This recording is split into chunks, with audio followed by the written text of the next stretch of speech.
whatever your brand persuasion, you've got to admit it, the Challenger Hellcat looks pretty damn bad. And they're about to detonate your preconceptions on the genre. 707 horsepower, supercharged V8, which is a first for Dodge. But you might have seen this somewhere before. Recognize this? Well, you should, because Dodge have a very rich legacy from which to draw, and they are not shy about doing it.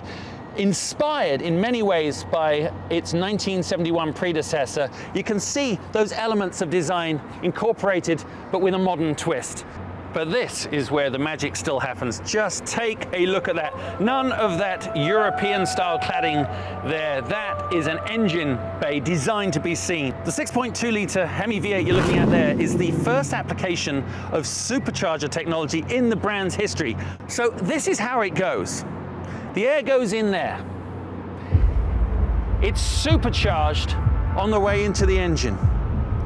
You give it the horsepower, you control it through the TorqueFlite 8-speed automatic, and then you put it to the ground through these SRT exclusive forged aluminum 20 by 9.5 wheels. And of course, these amazing set of Pirelli P0 tires. And you stop it with the largest front brake package ever offered in an SRT vehicle. For me, this pretty much sums up the Challenger Hellcat experience. When you go and pick yours up from the dealership, they will give you two sets of keys. Black ones, which is for driving around town, behaving yourself. Red ones, which unlock all the goodies from SRT.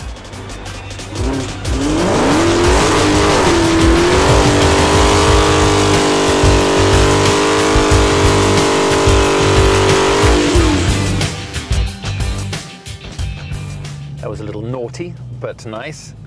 I did feel better though. Now I'm obviously in default mode, which is how the car starts up from cold, which is the most compliant, and the compliance and the ease of drivability which comes from the suspension setup in its softest mode is very important. You know, I've driven a lot of big cars, big engine cars, that when you're driving them in an urban environment really do feel that it's only a veil of civility. They're actually too much for the situation. But to be honest, driving the Challenger Hellcat has actually been very relaxing and, dare I say it, practical. It's a pretty easy to drive everyday vehicle. But at the same time, you know, you have all that horsepower just at your disposal, and you only have to do that to remind yourself it's all there. Talk about a dual personality. So in the spirit of some street drag racing, I'm going to pull to a stop here. I set it to the quarter-mile reaction timer, hit the OK button, 4, 3, 2, 1, and my reactive wheel spin, then the traction control cuts. We go across the bridge.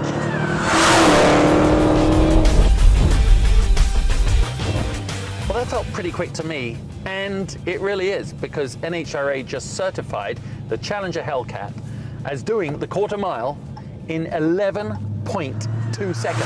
Now that's faster than a Camaro ZL1 and a Shelby GT500. Seriously, in the spirit of the muscle car, a genuinely fast drag car.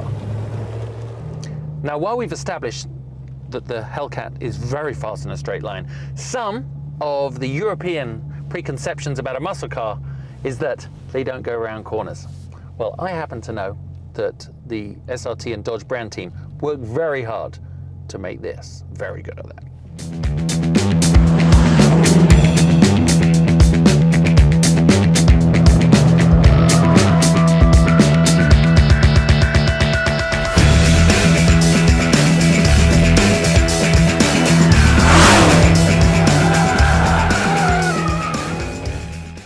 So, the famous red key, a racetrack, and red hot conditions. And you know, we've already established that around town this is a very comfortable, flexible car to drive. But remember, this on paper has the most outrageous performance package. Now, there's a reason they gave this to me. I suggest we find out why.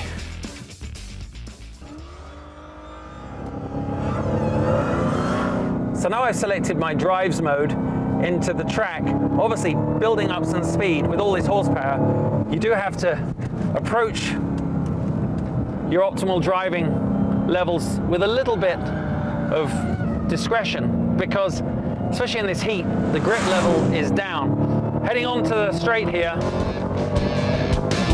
first thing that strikes my mind is it really does have very good high-speed stability. Now obviously they really had to work at that. They spent over 35% longer in the Chrysler wind tunnels because they knew that the top speeds this car would be able to achieve would require the sort of aerodynamic trimming out that hasn't really been done before on a muscle car. At highway cruising speeds, you just have something that's glued to the ground. The engine is talking to me the whole way around at every moment. And of course, supercharged power is just sublime because no turbo lag. You get that fluid rolling on of all that torque, which actually really allows you as a driver to balance the car right on the edge of the slip angle by modulating the throttle. It's incredibly accurate. I mean, I can put it absolutely on a dime onto those apexes, and that allows me to really mash the gas on the exit using all the road and therefore all the dynamics of the chassis. But if it wasn't so accurate from turning through to apex, I mean, it still is a heavy car. You've got to respect the laws of physics. But if you do, and you get it exactly right, you actually have quite a big window within which to play. Now, you don't really associate a muscle car with a sophisticated gearbox, but on the Hellcat here, we actually have an 8-speed automatic.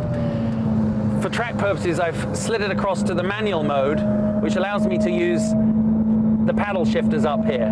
Mid-corner, feeding on the power, working my way out. Now, a lot of people who would dismiss any vehicle with 707 horsepower because they'd say you simply can't put the power down to the ground. Now, that, in my short experience with the Hellcat, is not actually true, especially if you keep the very sophisticated traction control systems engaged. God, look at it come off this corner. Just breaks away, rolling on the throttle. The rear's just coming around as I exit. God, that's formidable. And of course, it really is, on paper, quite an intimidating beast. But don't be put off. It's very controllable. You obviously will go to whatever limits you're comfortable with. But you know, there's always another 10%.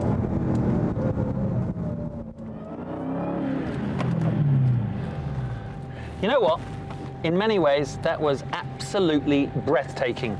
That combination of all the muscle DNA, everything that Detroit's famous for, the horsepower, the torque, and yet it's that blend with modern day sophistication and performance capabilities. Think about this. I drove over 200 miles out here. I then thrashed the living daylights out of it, right to the edge of its and my abilities. And now I'm going to drive it home. That says a lot about what this car can do. I mean, when you think about it, it's the perfect blend. Perfect, bad looking vehicle. Now, of course, you don't normally associate it. I would say it's about, you know, going to ballet class and finding a linebacker has actually got the sweetest feet. You know what I mean? It's almost, linebackers aren't rude to say that, is it? A quarterback that can dance. It's really like American football. The quarterback's formidable, but boy, he can dance. His feet move fast. I think that's the way to put it. That's the analogy.